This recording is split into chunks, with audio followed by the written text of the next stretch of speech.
जय महाराष्ट्र मित्रांनो, बातमी येत आहे मुंबई शहरातून, मुंबईच्या शिवतीर्थावरून. ज्या ठिकाणावरून महाराष्ट्रातून उद्धव ठाकरेंनी महाराष्ट्राचं रणशिंग फुंकले होते, त्याच शिवतीर्थावरून ठाकरेंच्या सभेसाठी अतिशय प्रचंड गर्दी. शिवतीर्थ ओसंडून वाहू लागले. मराठी माणसांची सुनामी. नेमका काय आहे व्हिडिओ? मुंबईत करोडोंची लाखोंची गर्दी. मित्रांनो, सविस्तर वेळ बघूया. सगळीकडे ट्रॅफिक जाम. तर मुंबईमध्ये ठाकरे बंधूंना अभूतपूर्व प्रतिसाद. नेमकी काय आहे बातमी? नेमकी गर्दी कुठे आणि किती आहे? सविस्तरपणे आता आपण जाणून घेऊया. महाराष्ट्राच्या राजकारणातील सगळ्यात मोठी घडामोड. उद्धव ठाकरे यांच्या शिवसेनेसाठी आणि महाराष्ट्र निर्माण सेनेच्या सैनिकांसाठी. मित्रांनो, व्हिडिओ शेवटपर्यंत बघा. आणि मुंबईमध्ये कोण निवडून येईल? उद्धव ठाकरे, राज ठाकरे की भाजपा एकनाथ शिंदे? आपली मोलाची महत्वाची एक कमेंट. ही सभा बघून झाल्यानंतर खाली एक कमेंट नक्कीच व्यक्त करा. एका कमेंटद्वारे महाराष्ट्राचं लक्ष तुमचं उद्धव ठाकरेंकडे, राज ठाकरेंकडे जाईल आणि आपलं मोलाचं मत शिवशक्ती अर्थातच ठाकरे बंधूंच्या पारड्यात पडेल. महाराष्ट्र बघतोय, ठाकरे बंधू यशस्वी होत आहेत का? नक्कीच आपली कमेंट खाली कमेंट बॉक्समध्ये द्या. महाराष्ट्रामध्ये उद्धव ठाकरे, राज ठाकरेंची सुनामी नेमकी कशी आहे? सविस्तर व्हिडिओ आता आपण जाणून घेऊया. मित्रांनो, व्हिडिओ शेवटपर्यंत बघा. आणि जर आपण शिवसैनिक असाल तर नक्कीच खाली कमेंट बॉक्समध्ये आपल्या जिल्ह्याचं नाव देखील लिहायला विसरू नका. आणि उद्धव बाळासाहेब ठाकरे जिंदाबाद असंही लिहायला विसरू नका. तर जाऊया आपल्या महत्वाच्या बातमीकडे. मित्रांनो, महाराष्ट्रामध्ये आजचा दिवस राज्याच्या राजकीय इतिहासामध्ये सुवर्ण अक्षरामध्ये लिहिला जाईल अशा स्वरूपाची राजकीय खेळी उद्धव ठाकरेंनी केलेली आहे. एका दगडामध्ये 3 पक्षी गारद करण्यास उद्धव ठाकरेंना प्रचंड मोठं यश मुंबईमध्ये आज आलेलं जाणवतंय. मुंबई कुणाची? तर मुंबई फक्त आणि फक्त ठाकरेंची. तर ठाकरे कुणाचे? मुंबईकरांचे. अशा घोषणा देत मुंबईवरती अद्भुत चमत्कार, गर्दीचा उच्चांक, महाविराट सभा आज महाराष्ट्राने, देशाने अनुभवली. या सभेकडे देशातील सर्वच प्रमुख राजकीय पक्षांचं लक्ष तर होतेच, परंतु देशातील दिग्गज नेते असणारे नरेंद्र मोदींसह अमित शहांचे देखील या सभेकडे लक्ष होते. मुंबईमध्ये, मुंबईच्या गल्ली बोळातून सामान्य घरातील शिवसैनिक अगदी दुपारपासूनच शिवतीर्थाकडे यायला सुरुवात झाली होती. आणि संध्याकाळी 6 वाजता शिवतीर्थावरचं दादर येथील मैदान ओसंडून भरून वाहू लागलं. जणू काही मुंबईकरांनी उद्धव ठाकरेंच्या हातातच आपली सगळी मतं त्यांच्या पारड्यात टाकली की काय, असा सध्या संदेश मुंबईकरांनी या सभेतून दिल्याचं जाणवलंय. मित्रांनो, महाराष्ट्राच्या इतिहासातली ही सगळ्यात मोठी सभा आतापर्यंतची म्हणावी लागेल.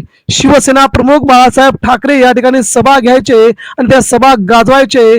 त्यानंतर दोन्ही ठाकरे बंधूंनी हे शिवतीर्थ शिवाजी पार्क मैदान भरवलंय. आणि अतिशय मोठ्या प्रमाणात ही गर्दी पाहून महाराष्ट्राचं राजकारण एकतर्फी झाल्याचं चित्र या गर्दीवरून दिसतंय. नेमके काय आहेत व्हिडिओ गर्दीचे, ते आता आपण गर्दीचे व्हिडिओ वेगवेगळ्या अँगल्सनी पाहणारच आहोत. महाराष्ट्रामध्ये एकनाथ शिंदेसह भाजपला मात्र या गर्दीतून एक नवीन संदेश गेलाय. मुंबई जिंकणं अवघड आहे, ठाकरेंच्या हातातून मुंबई खेचणं किती अवघड आहे, या सभेवरून पुन्हा एकदा निदर्शनास येईल. मित्रांनो, तेव्हा आपण जाऊया सभेच्या महत्वाच्या व्हिडिओकडे. नेमकी आजची महाराष्ट्रातली राज ठाकरेंची, उद्धव ठाकरेंची सभा. या सभेने प्रत्येक महाराष्ट्रातील मतांचं, राजकारणाचं गणित मात्र फिरवल्याचं दिसतंय. मित्रांनो, मुंबई महानगरपालिकेच्या निवडणुकीच्या पार्श्वभूमीवरती आज मुंबईमध्ये दोन्ही ठाकरे बंधूंचं वादळ घुमलं. आणि हे वादळ असं घुमलं की अरबी समुद्र महासागराच्या दरम्यान असणार हे शिवतीर्थ ओसंडून वाहत होतं. जणू काही या ठिकाणी महासागरच ओथरलाय अशा प्रकारचं वातावरण या मैदानावरती येत होते. शिवसेना प्रमुख बाळासाहेब ठाकरे आणि त्यांचे 2 वाघ उद्धव ठाकरे आणि राज ठाकरे आणि आदित्य ठाकरे, आणि इकडे मित्रांनो अमित ठाकरे यांनी या सभेमध्ये महाराष्ट्राचं लक्ष आपल्या बाजूने वेधलंय.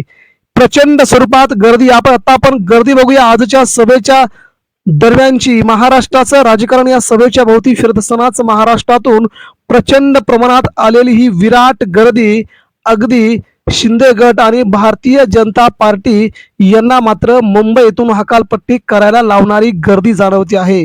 मुंबई महानगरपालिकेच्या निवडणुका अगदी 3 ते 4 दिवसांवरती आल्या असतानाच अशा प्रकारची गर्दी होणं हे ठाकरेंसाठी शुभसंकेत आहेत, मराठी माणसांसाठी देखील शुभसंकेत आहेत, असे वचन सध्या मुंबईकर मराठी माणूस दोन्ही ठाकरे बंधूंना देत आहे.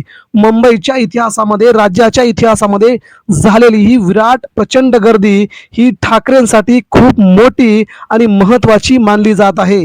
मुंबई महानगरपालिका जिंकणं हे ठाकरेंचं अस्तित्व सिद्ध करते.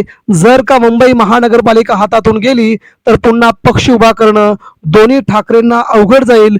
दोन्ही ठाकरे बंधू मुंबईच्या राजकारणातून बाहेर जातील. म्हणूनच ही निवडणूक अटीतटीची आणि शेवटची करूया मरू अशी निवडणूक असल्याचं सध्या मुंबईकर देखील जाणून आहेत. आणि याच निवडणुकीच्या दरम्यान उद्धव ठाकरे, राज ठाकरे यांच्या सभेला जमलेला आजचा प्रचंड जनसमुदाय हेच सांगून जातोय, मुंबई महानगरपालिकेमध्ये महाराष्ट्रातील आणि महाराष्ट्राच्या बाहेरील प्रत्येक शिवसैनिक आजही ठाकरे बंधूंच्या पाठीमागे आहे. एकनाथ शिंदेंना मुंबईत आम्ही ओळखत नाही, भाजपला तर आम्ही ओळखतच नाही, अशा प्रकारच्या भावना मुंबईकरांच्या मुंबईमध्ये सिद्ध होताना दिसत आहेत. मित्रांनो, यामुळे महाराष्ट्राच्या राजकारणातील ही असंख्य असली अगणित विक्रमी रेकॉर्ड ब्रेक सभा मात्र उद्धव ठाकरेंसाठी आगामी मुंबई महानगरपालिकेच्या सगळ्या चाव्या ठाकरेंच्या हातात येण्याजोग्या अशी ही निवडणूक आहे. त्यामुळे राज्याच्या राजकारणाचं लक्ष या निकालाकडे लागलं असतानाच मुंबई मात्र ठाकरे बंधूंनी आजच जिंकल्याचं जाहीर होतंय. कारण की विराट अशी गर्दी, विराट गर्दीच्या पुढे जमलेले शिवसैनिक आणि मनसे सैनिक ज्या प्रकारच्या घोषणा देत होते, या प्रेरणांनी मुंबईतल्या 227 शाखांमध्ये फक्त आणि फक्त आवाज घुमलाय. तो ठाकरेंचाच आवाज घुमलाय आणि आवाज घुमत राहणार. तो उद्धव ठाकरेंचाच आवाज कायमस्वरूपी घुमत राहणार, अशा प्रकारच्या घोषणा होत्या. मित्रांनो, ही लाट फक्त मुंबईपुरती न निर्माण राहता मुंबई बाहेर देखील आगामी काळामध्ये जाईल, याचा उद्धव ठाकरे आणि राज ठाकरे यांनी पुरेपूर अंदाज घेतलेला दिसतोय. यामुळेच आगामी काळामध्ये मुंबईसह महाराष्ट्र, संपूर्ण महाराष्ट्रामध्ये ही युती पुन्हा एकदा जाईल आणि राज्याचं लक्ष स्वतःकडे वेधून घेईल, अशा स्वरूपाचा निर्णय ठाकरे बंधूंनी घेतल्याचं समजतंय. मुंबई महानगरपालिकेत नक्कीच भाजपची झोप उडाली आहे. एकनाथ शिंदेंच्या शिवसेनेला तर मात्र मुंबईतून आपली हद्दपारी झाले का असा विचार करायची वेळ आल्याचं चित्र यावरून जाणवतं. मित्रांनो, यावर आपल्या काय प्रतिक्रिया, मुंबई महानगरपालिका कुणाच्या ताब्यात जाणार, नक्कीच आपल्या प्रतिक्रिया आमच्यापर्यंत पोहोचवा. धन्यवाद. जय हिंद.